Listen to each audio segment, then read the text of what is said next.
This is the latest edition of Front Up, and I'm Whitey Willauer, and I've got a great guest today, David Barry. David, how are you? Good to see you. Good to have you here. Glad to be here. I had to chase you around for a while. Well, you know, we can't, make ourselves too available, right? Have to have some allure. Oh, I see. Well, I caught you down at the farmer's market. That's right. Yeah, you were selling honey down there. That's right. I gather you're in that business. That's one of the things I do. Keep honeybees and produce honey and. On the island here. On the island, yeah. I have about 25 or 30 hives. Really? And it's something that I find not only enjoyable, but really incredibly fascinating as well. What's most fascinating about raising honeybees? Well, honestly, I see the world differently than I did before. Honeybees and keeping the bees and producing the honey is a form of farming, and as any farmer probably experiences, you start noticing weather patterns and floral blooms, in particular with bees. So I find beekeeping fascinating in many ways, but one way in seeing the world differently through keeping bees is as a farmer, because beekeeping is a form of farming, and you become aware of different seasons, different flowers blooming in each of the respective seasons, spring, summer, and fall. Rain, is it too wet? Is it too dry? This year, as an example, a lot of people are complaining and aware that there are no beach plums. And why would that be? Well, when the beach plums were blossoming this spring, it was very rainy, and the bees were not able to get out of the hive. Right.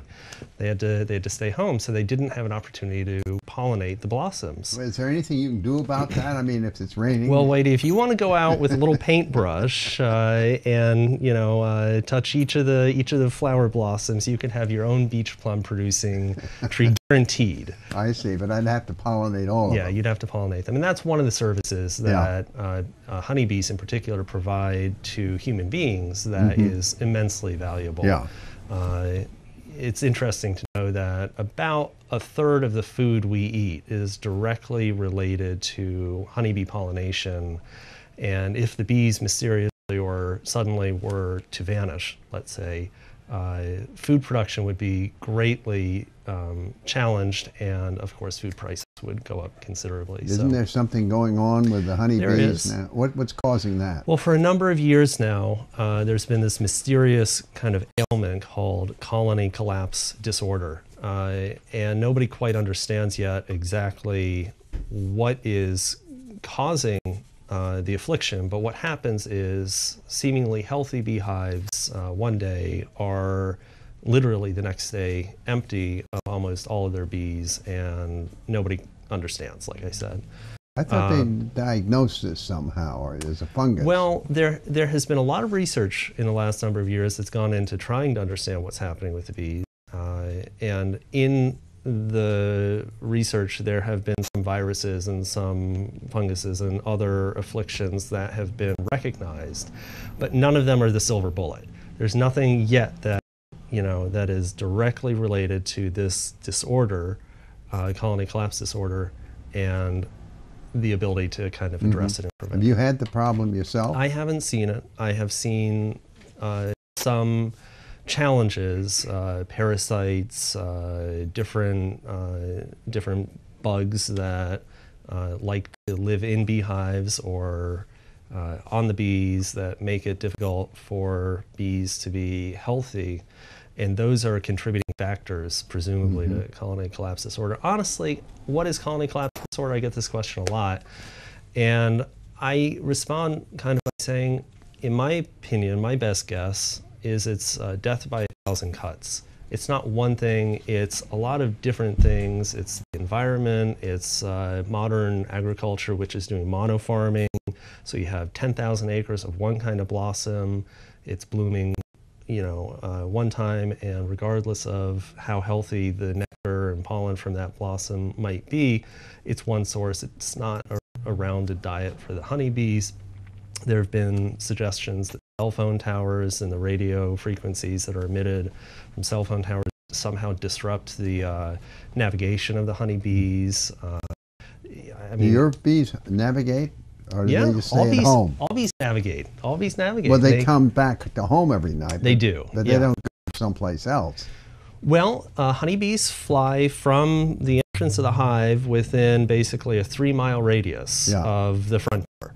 And the way they navigate, again, it's fascinating. And this is what I was saying, it's just you see things differently in the world. They navigate geometrically based on the angle of the sun, and if a good nectar source is located by a honeybee, then the bee will return to the hive and they will communicate that location to the other fellow worker bees in the hive, all of whom are women, incidentally. But the way the bees communicate is with what's called a waggle dance and pheromones. So there's a scent emitted, but in particular direction given by the bees to the other foragers by doing these very funny waggles. They sort of rotate in circles clockwise or counterclockwise or clockwise. They sort of wiggle their abdomens, and then they might have a few steps forward or a few steps, one direction or the other. And however that language is understood by the bees, it's enough for the other foragers to go out and go right to the location of the good producing flowers. So fascinating. That's great. Now I've heard that the bee sting can be an arthritis cure. Is that? There is a lot of interest in apitherapy, and apitherapy just means beneficial, healthful treatments, I suppose, out of a beehive. And yes, many people feel relief from bee stings, whether it's arthritis or even cystic fibrosis, Lyme disease. I've heard people tell me that their symptoms are relieved. I've even seen suggestions, although I'm skeptical, that bee stings are in some way an immunization against Lyme disease. I don't know how to quantify that, and I can't speak personally to it. But the theory goes something like, the bee sting is a very focused, and so if you have, let's say, arthritis in your joint, you could take a honeybee and force it to sting you. They don't want to sting you. It's the last thing they want to do. They actually die if they sting you, and so they're very gentle, really. But if you're stung in a specific location that's bothering you, your body will respond to the sting, because there's venom in the sting, by producing an immune response, immune reaction to that very specific area. And the theory goes that in having the immune reaction, that area somehow becomes improved to ailments. That's really a layman's explanation. It's pretty close for me, I'll tell you. But yeah, I mean, I've had people tell me that their arthritis has been improved. And alternatively, in the whole apitherapy realm, a lot of people, and this is anecdotal because scientific studies have not supported this, but individuals come to me and swear that their allergies have been greatly benefited from honey. Once, a spoonful a day kind of thing of local honey to your area, ideally honey produced of the season. Yeah, that was the next thing I was going to ask you about, the honey specific to Nantucket. Yep. And it's advisable if you to have Nantucket honey when you live on Nantucket, right? That's sort of a monopoly. Well, first and foremost, I will say that I love to travel, and having kept bees for about a decade now, in my travels, I try to find local honey and try it just because it's an interest of mine. Sometimes the honey is almost as good as Nantucket honey. And that's my way of just saying that Nantucket produces terrific tasting honey. Really, really good stuff. I can't take credit for that. It's like bees' work. I just steal the honey from the bees. But yeah, I mean, I think that local honey is a great product, and if you have allergies, for instance. Yep, like I was saying, if you do have allergies, a lot of people have told me that they've been on every medication, over the counter and prescription. Things worked. Finally, they, out of desperation, just tried honey. It's old wives' tale they've heard, and miraculously their allergies have been relieved. Now, the caveat is, like I was saying, science doesn't support that anecdotal experience, but so many people tell me that, they've been relieved. I mean, I'm not taking issue with them. I'm not taking issue with the scientific studies. You don't want to. You want to sell honey. Well, I honestly, I love to sell honey, but I never have yet done more honey than I was able to sell. So, so that's good and bad for me. I'm delighted to sell it, but I never have enough. Let me put it that way. On the allergy, if you are sensitive to spring flowers, you would want to try to take honey that is produced in the spring. Or if you're sensitive to fall flowers, you would want to try to find local fall honey. And what is this? That is sort of in between. That's kind of late spring, early summer honey. Is it marked as such? No, it's not. But I know that it's an earlier harvest because of the color. The spring blossoms and early summer blossoms produce a light honey, light color meaning, kind of that golden yellow.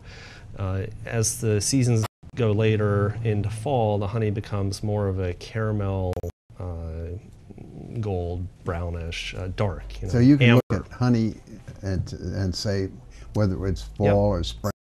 Yeah, can you tell what year it was produced? No, I can't do that. I can't do that. But how long can honey last? Well, interesting. The only food that can last forever. It does not spoil. It never gets bad. Now, what happens to honey sometimes, and I've had some people tell me that my honey is bad, and it does crystallize, so it becomes a solid.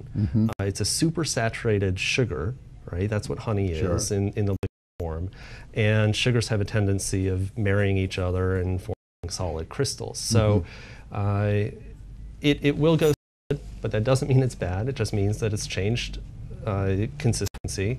If you like it solid, and many people do, terrific, just enjoy it that way. If you prefer to have it re-liquefied, you can do so. I'm suggesting it with the lowest temperature possible. So how do you do that? You boil a pot of water, keep the lid of the honey jar on, turn the water off before you put the jar of honey into the water, and by the time the water is cool, the honey should be re-liquefied.